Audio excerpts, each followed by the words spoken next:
ভারতবর্ষের প্রধানমন্ত্রী নরেন্দ্র মোদীজি আত্মনির্ভর ভারত তথা সেই সঙ্গে যেখানে ভারতবর্ষের অধিকাংশ মানুষ যে কাজের সঙ্গে জড়িত এবং সেই কৃষিকাজকে কৃষক এবং কৃষক বন্ধু উন্নয়নের জন্য যে সমস্ত প্রক্রিয়া হাতে নিয়েছেন, যে সমস্ত যোজনাও নিয়েছেন, যেটা শুধু ভাষণের সর্বস্ব নয়, যেটা কাজ করে দেখাচ্ছে। এবং তাদের দিকে আমরা তার পদাঙ্ক অনুকরণ করে আমাদের রাজ্যের মাননীয় মুখ্যমন্ত্রীর নেতৃত্বে আমরা এই রাজ্যের কৃষকদের জন্য সেই কাজে আমরা কাজ করে চলেছি। ভারতবর্ষের অধিকাংশ মানুষ যেখানে এই কৃষিকাজের সঙ্গে যুক্ত, তাদের অর্থনীতিতে সম্পৃক্ত করার জন্য ভারতবর্ষের প্রধানমন্ত্রী উনি কাজ করছেন। এবং এটা সত্যি কথা যে অধিকাংশ মানুষের যদি অর্থনীতিকে মজবুত না করা যায়, তাহলে আমাদের ভারতবর্ষ শ্রেষ্ঠ ভারত সে হবে কিভাবে? অর্থনৈতিক সমৃদ্ধি এবং সেই ক্ষেত্রকে যদি কাজ করানো যায়, তবে ভারতবর্ষ অর্থনীতি মজবুত হবে, যেটা কৃষিকাজ। আমাদের রাজ্য সরকারও সেভাবে আমরা এই রাজ্যে কৃষকদের প্রধানমন্ত্রীর যে লক্ষ্য, যেখানে 2022 সালের মধ্যে তাদের রোজগার দ্বিগুণ করার লক্ষ্যে আমরা কাজ করছি এবং বিভিন্ন প্রক্রিয়া শুধু কাজ করছি না ভাষণ সদস্য নয়, এবং যেখানে মহিলাদের সশক্তিকরণের জন্য বিভিন্ন পদক্ষেপ ভারত সরকার নিয়েছেন, রাজ্য সরকার পিছিয়ে নিয়েছে।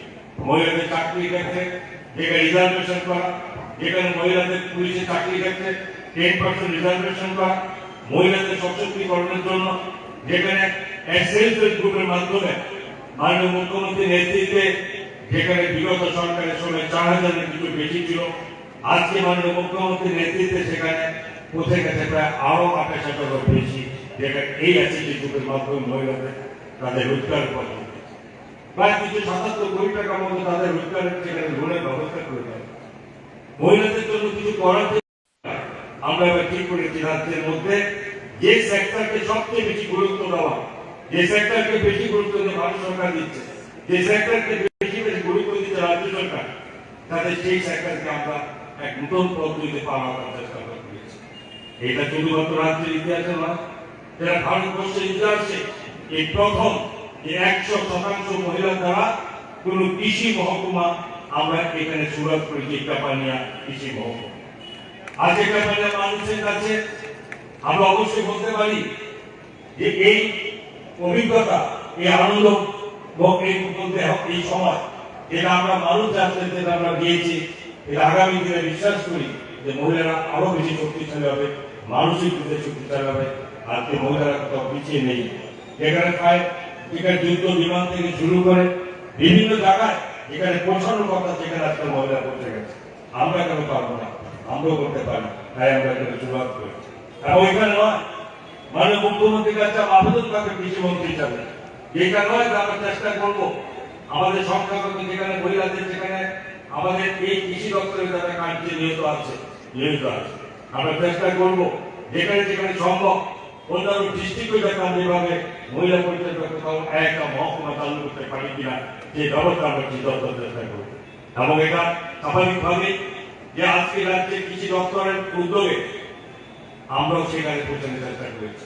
আজকে কৃষকদের যেখানে রোজগার 2022 সালে দ্বিগুণ করার কথা, সেই রোজগারের মধ্যে পৌঁছে গিয়ে আমরা 11,096 টাকা 21 ডিসেম্বর পর্যন্ত আমরা করতে পেরেছি, যা নাকি বিগত সরকারের সময় প্রতি মাথা পিছু রোজগার ছিল 6,580 টাকা।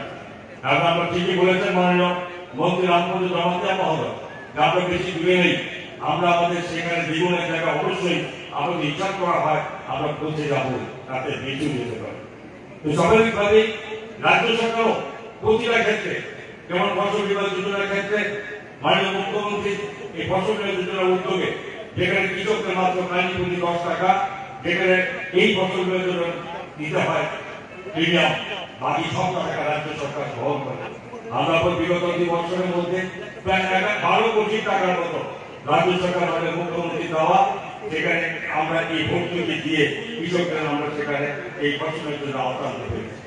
দেখা যায় বিগত দিনে যারা কৃষক বন্ধু বলতেন, যারা কৃষকদের নিয়ে যাদের রাস্তা মাঠ গ্রহণ করতেন, কেন্দ্রীয় সরকারের বিরুদ্ধে বিভিন্ন স্লোগান দিতেন, আজকে তাদের সঙ্গে দেখি যে প্রধানমন্ত্রী কিষাণ সম্মান নিধি যোজনায় 33,000-এর মতো 11,000 পরের বছর 33,000 কৃষককে শুধুমাত্র এই ফসল বীমা যোজনার আওতা আনতে পেরেছিল। আমরা 8 লক্ষেরও বেশি কৃষককে আমরা এই গত 4 বছরে আমরা ফসল বীমা যোজনার আওতায় এনেছি এবং বিভিন্ন সময়ে তাদের ফসল যে ক্ষতি হয়েছে তার জন্য প্রায় 6 কোটি টাকার মতো 5 কোটি 1.5 লক্ষ টাকার মতো আমরা এই ক্ষতিপূরণ তাদেরকে দেওয়ার ব্যবস্থা করতে পেরেছি।